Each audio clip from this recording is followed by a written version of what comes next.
At this time, I have the honor to present to you the moral leader of our nation.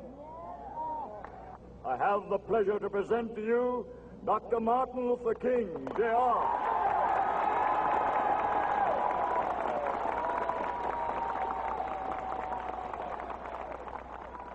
I am happy to join with you today in what will go down in history as the greatest demonstration for freedom in the history of our nation.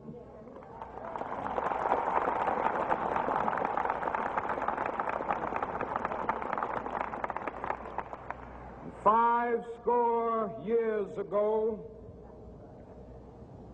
a great American in whose symbolic shadow we stand today signed the Emancipation Proclamation.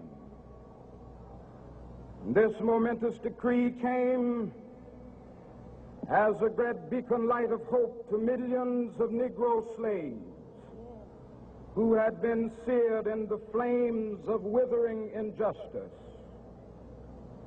It came as a joyous daybreak to end the long night of their captivity. But 100 years later, the Negro still is not free. 100 years later, the life of the Negro is still sadly crippled by the manacles of segregation and the chains of discrimination. 100 years later, the Negro lives on a lonely island of poverty in the midst of a vast ocean of material prosperity. 100 years later, the Negro is still languished in the corners of American society and finds himself in exile in his own land. And so we've come here today to dramatize a shameful condition. In a sense, we've come to our nation's capital to cash a check.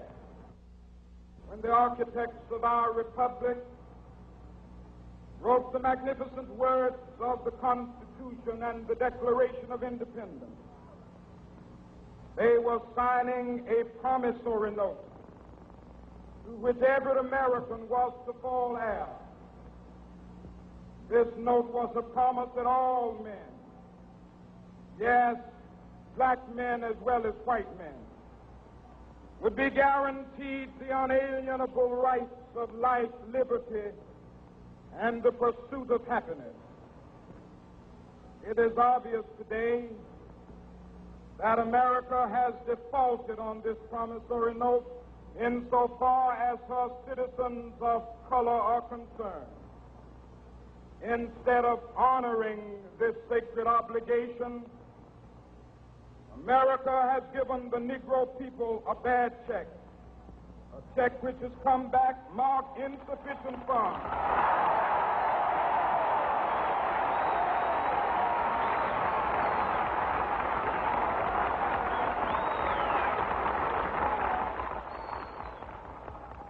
But we refuse to believe that the Bank of Justice is bankrupt. We refuse to believe that there are insufficient funds in the great vaults of opportunity of this nation. So we've come to cash this check, a check that will give us upon demand the riches of freedom and the security of justice.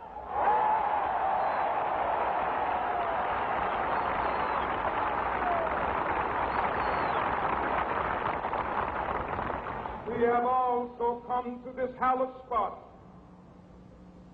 to remind America of the fierce urgency of now. This is no time to engage in the luxury of cooling off or to take the tranquilizing drug of gradualism.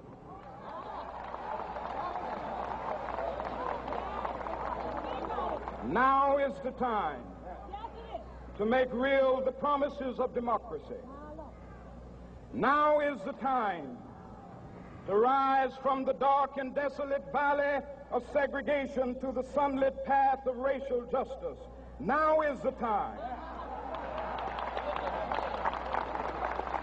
to lift our nation from the quicksands of racial injustice to the solid rock of brotherhood. Now is the time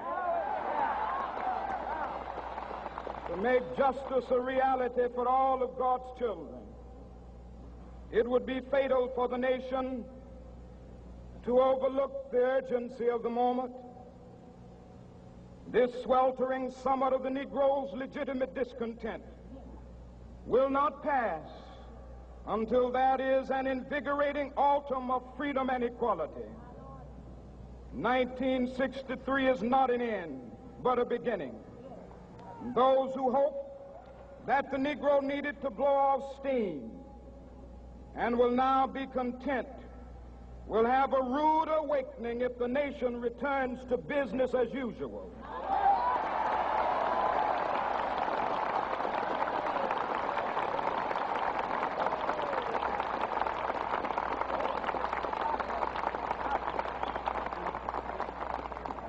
There will be neither rest nor tranquility in America until the Negro is granted his citizenship rights. The whirlwinds of revolt will continue to shake the foundations of our nation until the bright day of justice emerges. But that is something that I must say to my people who stand on the warm threshold which leads into the palace of justice. In the process of gaining our rightful place, we must not be guilty of wrongful deeds. Let us not seek to satisfy our thirst for freedom by drinking from the cup of bitterness and hatred.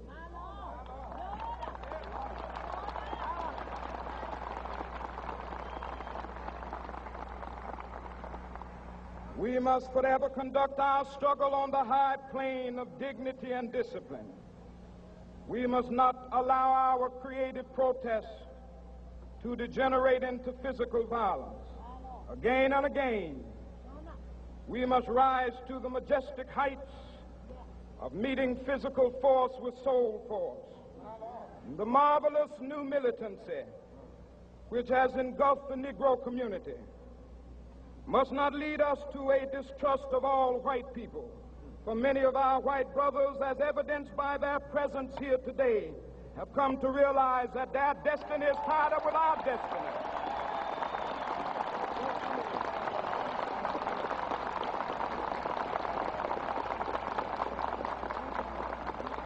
And they have come to realize that their freedom is inextricably bound to our freedom. We cannot walk alone.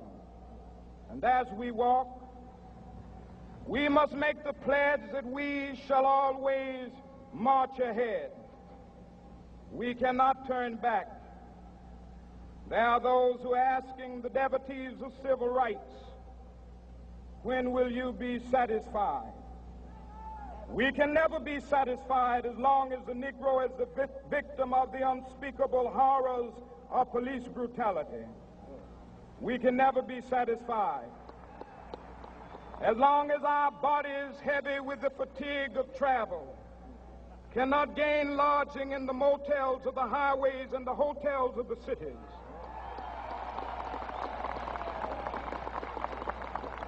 We cannot be satisfied as long as the Negro's basic mobility is from a smaller ghetto to a larger one.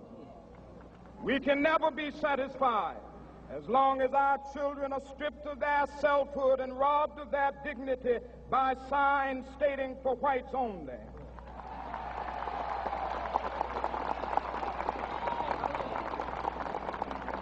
We cannot be satisfied as long as a Negro in Mississippi cannot vote and a Negro in New York believes he has nothing for which to vote.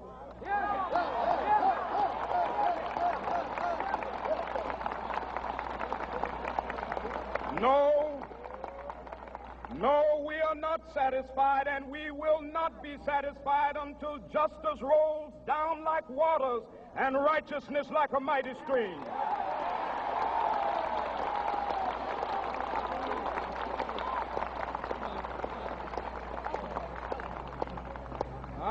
not unmindful that some of you have come here out of great trials and tribulations. Some of you have come fresh from narrow jail cells. Some of you have come from areas where your quest for freedom left you battered by the storms of persecution and staggered by the winds of police brutality. You have been the veterans of creative suffering. Continue to work with the faith that unearned suffering is redemptive. Go back to Mississippi. Go back to Alabama. Go back to South Carolina. Go back to Georgia. Go back to Louisiana. Go back to the slums and ghettos of our northern cities. Knowing that somehow this situation can and will be changed. Let us not wallow in the valley of despair. I say to you today, my friend,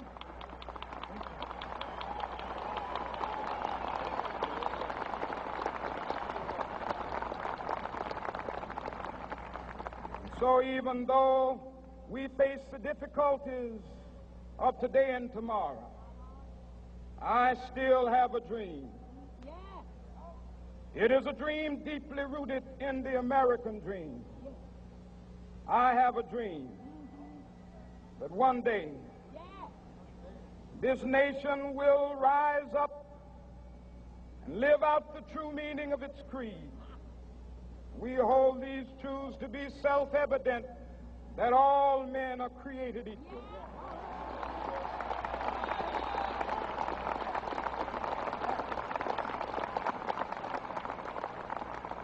I have a dream that one day on the red hills of Georgia, the sons of former slaves and the sons of former slave owners will be able to sit down together at the table of brotherhood. I have a dream that one day, even the state of Mississippi, a state sweltering with the heat of injustice, sweltering with the heat of oppression, will be transformed into an oasis of freedom and justice. I have a dream that my 4 little children will one day live in a nation where they will not be judged by the color of their skin, but by the content of their character. I have a dream today.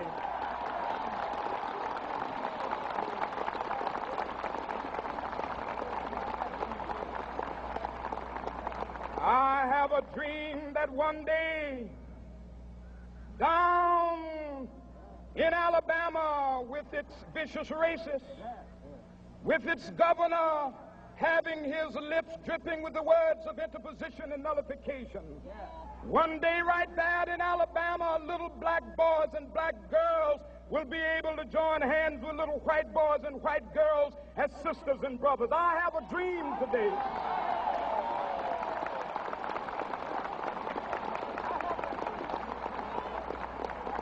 I have a dream that one day every valley shall be exalted, and every hill and mountain shall be made low. The rough places will be made plain, and the crooked places will be made straight, and the glory of the Lord shall be revealed, and all flesh shall see it together. This is our hope. This is a faith that I go back to the South with.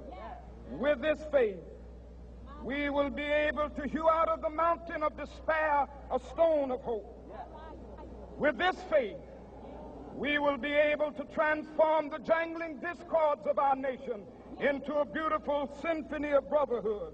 With this faith, we will be able to work together, to pray together, to struggle together, to go to jail together, to stand up for freedom together, knowing that we will be free one day. This will be the day. This will be the day when all of God's children will be able to sing with new meaning, "My country, 'tis of thee. Sweet land of liberty, of thee I sing. Land where my fathers died, land of the pilgrim's pride. From every mountainside, Let freedom ring, and if America is to be a great nation, this must become true. And so let freedom ring from the prodigious hilltops of New Hampshire. Let freedom ring from the mighty mountains of New York. Let freedom ring from the heightening Alleghenies of Pennsylvania. Let freedom ring from the snow-capped Rockies of Colorado. Let freedom ring from the curvaceous slopes of California. But not only that, let freedom ring from Stone Mountain of Georgia. Let freedom ring from Lookout Mountain of Tennessee. Let freedom ring from every hill and molehill of Mississippi, from every mountainside. Let freedom ring, and when this happens, and when we allow freedom ring, when we let it ring from every village and every hamlet, from every state and every city, we will be able to speed up that day when all of God's children, black men and white men, Jews and Gentiles, Protestants and Catholics, will be able to join hands and sing in the words of the old Negro spiritual, free at last, thank God Almighty, we are free at last.